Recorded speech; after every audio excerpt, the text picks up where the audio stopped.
Boris Johnson's controversial plans to rewrite parts of the Brexit withdrawal agreement could be crucial for Britain's future, as the EU's position has been ridiculous from the very start of negotiations, a new book suggests. On Saturday, Boris Johnson urged Conservative MPs to back his plan to override part of last year's Brexit withdrawal agreement. In a Zoom call with around 250 of them, he said the party must not return to miserable squabbling over Europe. Meanwhile, the EU has warned the UK it could face legal action if it does not ditch controversial elements of the internal market bill by the end of the month, and the European Parliament has threatened to scupper any UK-EU trade deal if the bill becomes UK law. The two sides have less than 5 weeks to agree a deal before Mr. Johnson's the 15th of October deadline, after which he says he is prepared to walk away. Informal talks are due to resume today, with the next official round of talks, the 9th since March, starting in Brussels on the 28th of September.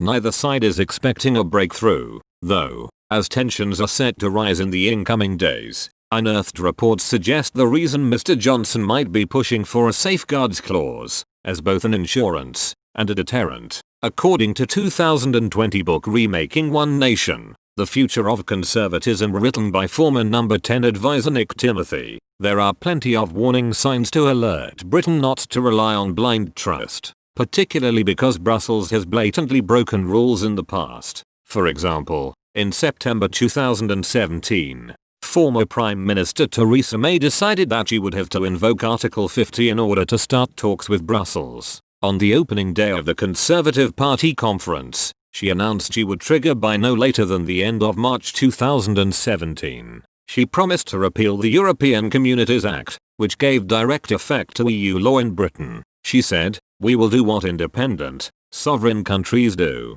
We will decide for ourselves how we control immigration, and we will be free to pass our own laws," Mr. Timothy wrote. Later, it was claimed that this speech set unnecessary red lines that made the Brexit negotiations impossible. It was even claimed that the red lines were invented by Theresa and me alone, with no input from anybody else. Both claims are ridiculous. First, Brexit policy was discussed at Cabinet, in the Cabinet subcommittee, and in bilateral meetings between Theresa and her ministers. No Cabinet secretary, and certainly not one as experienced and as proper as Sir Jeremy Haywood, would have allowed new policy to be decided and announced in such a manner. And second, as any student of the European Union knows, the EU was established, in its original form, as a customs union. Its single market then developed over time. After Mrs. May's speech, former President of the European Council Donald Tusk warned Britain of economic consequences if the former Prime Minister stuck to her Brexit red lines and left both the single market and customs union.